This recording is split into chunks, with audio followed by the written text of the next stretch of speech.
দীর্ঘ কয়েক দশক যাবৎ ইসরায়েল কর্তৃক গাজার অবরুদ্ধ সমুদ্রসীমা লঙ্ঘন করে গাজার উদ্দেশ্যে যাত্রা করে গ্লোবাল সমুদ ফ্লোটিলা। উদ্দেশ্য যুদ্ধবিধ্বস্ত গাজাবাসীর জন্য প্রয়োজনীয় ত্রাণ সরবরাহ। কিন্তু বেসামরিক এই নৌবহরকেও যেন মৃত্যুদূতের মতো ভয় পাচ্ছে ইহুদিবাদী দখলদার দেশটি। এরই মধ্যে সমুদ ফ্লোটিলার অন্তত ১৩টি জাহাজকে আটক করেছে ইসরায়েলি নৌবাহিনী। শুরু থেকে এই নৌবহরের নিরাপত্তার দায়িত্বে ছিল ইতালি ও ফ্রান্সের দুটি যুদ্ধজাহাজ। তবে গাজার নিকটবর্তী হওয়ার সময় নৌবহরকে ছেড়ে চলে যায় যুদ্ধজাহাজ দুটি। এমন পরিস্থিতিতে বিভিন্ন দেশের নৌবাহিনীর উপর ক্ষোভ জানালেন জাতিসংঘের ফিলিস্তিন বিষয়ক প্রতিনিধি ফ্রান্সেস্কা আলবানিজ। গাজার অবৈধ অবরোধ ভাঙতে যাত্রা করা গ্লোবাল সমুদ ফ্লোটিলা বা জিএসএফ নামে বিশ্বের সবচেয়ে বড় বেসামরিক নৌ মিশন।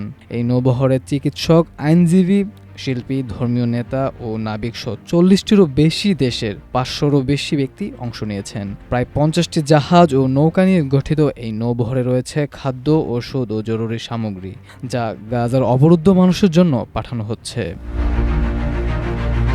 গাজায় গণহত্যা বন্ধে বিশ্বব্যাপী মানবিক এই উদ্যোগের লক্ষ্য একটাই, গাজার জন্য মানবিক করিডোর খুলে দেওয়া। আর এই মহান উদ্যোগ দেখে জাতিসংঘের ফিলিস্তিন বিষয়ক বিশেষ প্রতিনিধি ফ্রান্সেস্কা আলবানিজ পুরো বিশ্ববাসীর জন্য এক কঠিন প্রশ্ন তুলেছেন।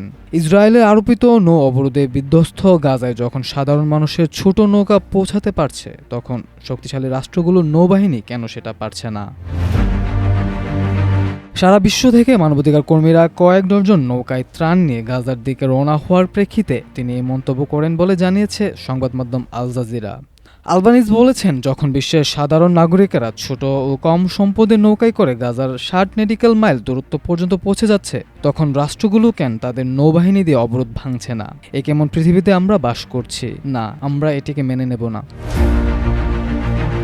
বুধবার গাজা উপকূল থেকে কিছু দূরে ১৩টি নৌকা বা ফ্লোটিলা আটক করে ইসরায়েলি বাহিনী।